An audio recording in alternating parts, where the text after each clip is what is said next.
Welcome back. You're still with Late Edition. Now, Prince Mangosuthu Buthelezi says he's considering stepping down from his position of the AmaZulu traditional prime minister. He was speaking during a meeting with traditional leaders in Umhlathuze on the KwaZulu-Natal North Coast yesterday. Prince Buthelezi says his recent disagreements with King Zulu KaZwelithini have made it rather difficult for him to continue serving in this position. Good day, everyone. In the news now is something that's very important and something that's been on the minds of myself and I'm sure many of you. And this is the whole concept around the Zulu kingdom succession after the death of King Zwelithini and his regent wife, the Queen, and her passing a month later. And there's been lots of speculation around this, and I've been looking at all the news headlines to basically see what picture is trying to be painted, especially by the New World Order ideology grouping, the Naspers group. And if you look at the Naspers group, I found a headline from News 24 that was first published in City Press. They're all working together, they're all part of Naspers. And the headline of this article tells you what they want to achieve, and that this is the end goal with their plans and their narrative.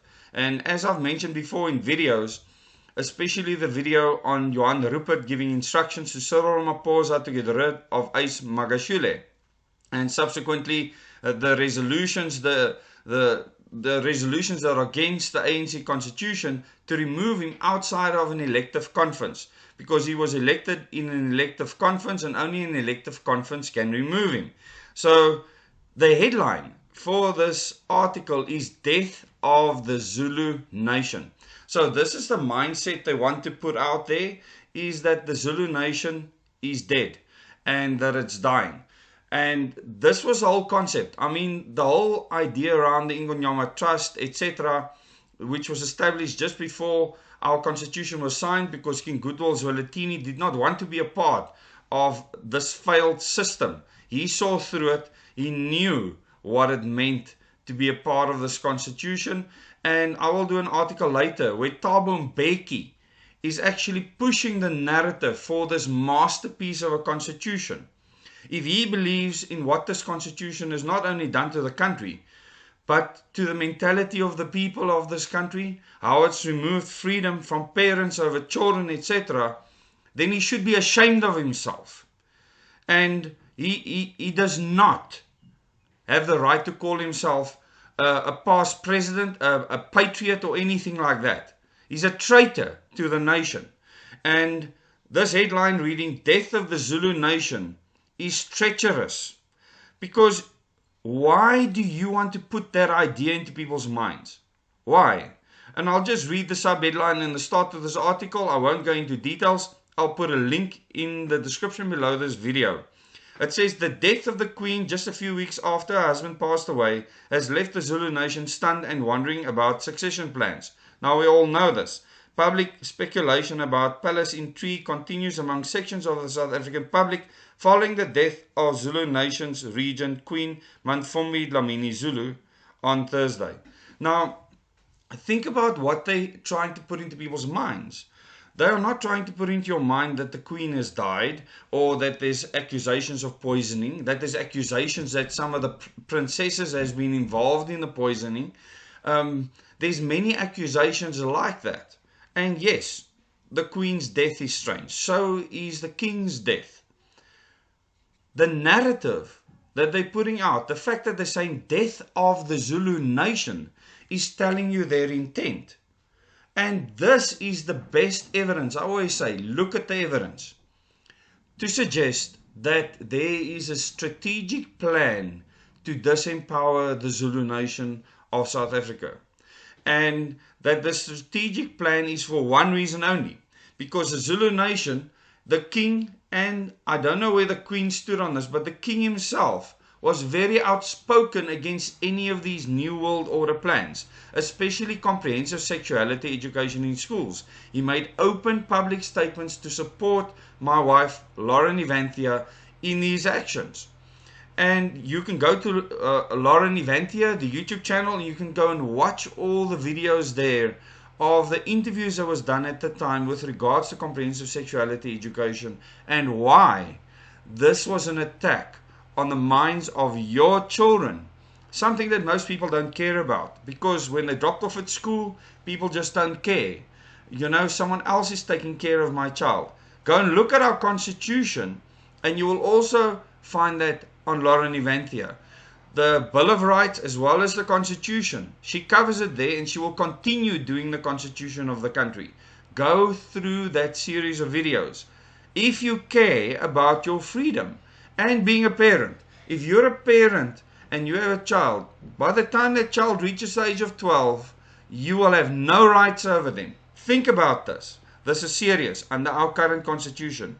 And here, death of the Zulu nation is them getting rid of a dynasty, a legacy that is opposing this new world order plan where culture doesn't exist, where religion doesn't exist, where family doesn't exist. And the Zulu nation was one of the great obstacles to this. And you have to ask yourself the question, why are they saying death of the Zulu nation? Chaos broke out minutes after Prince Mr. Zulu was nominated as AmaZulu King at the Royal Palace in KwaNongoma. The late Queen Regent, Mantfombi Dlamini Zulu, named her eldest son as a successor in her will. Here's a look at what transpired. There was drama when one member of the Zulu royal family, I think it's Prince Thokozani, who basically stood up after the reading of the will and asked that he says something. He was asked to sit down by Prince Mangosuthu Buthelezi, who's the traditional prime minister of the Zulu nation, as well as Undlunkulu Kwabini, that is Mavis Zungu, Queen Mavis Zungu.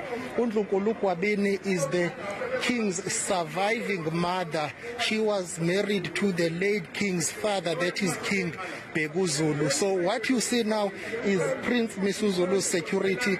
He is inside that door, and I can tell you that it's tense. The issue of succession was bound to create this chaos and this confusion.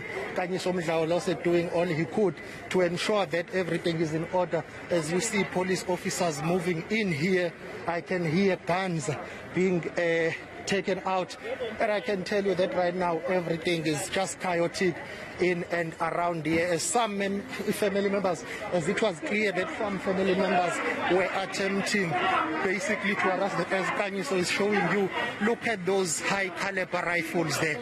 Anyone who attempts to enter Wapagela Royal Palace is being told not to come. I can tell you that security is really tight here. Security is tight, and I can tell you that tensions are running high. It's all about succession. It's all about succession, Sally, and I can tell you that perhaps let's play with the visuals. Yeah, absolutely. It does look extremely tense at this moment. I'm just waiting to hear if we can still hear audio from KwaNongoma. That gentleman in the white shirt telling us we don't want media, but in fact it's better to see what is going on when there is a tense security situation here. Let me tell you, Sally, that it was bound to happen. You know, there were reports that it was... Look at... Wow. Okay. I will show you the security and police are taking over everything here. I can tell you the level of threat was very high and visible from earlier on, and I will tell you what caused that, because remember when we did that live crossing before 7 o'clock, it was said that I personally had Princess Bukhosi Bemvelo saying we need more security here, please beef up security, we are under threat. Princess Bukhosi Bemvelo is the sister. I see Prince Misuzulu coming out. So we'll show you. There is the glimpse of Prince Misuzulu being taken inside the car. He is being whisked away by heavy security. Look at that. Look at those high caliber rifles there. Prince Misuzulu is going. Let me give you natural sound as the convoy leaves.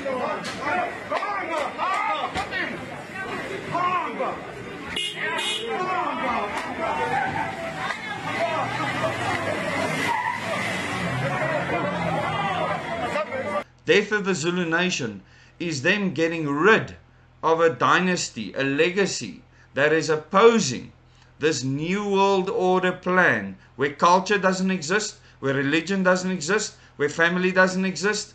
And the Zulu nation was one of the great obstacles to this. And you have to ask yourself the question, why are they saying death of the Zulu nation?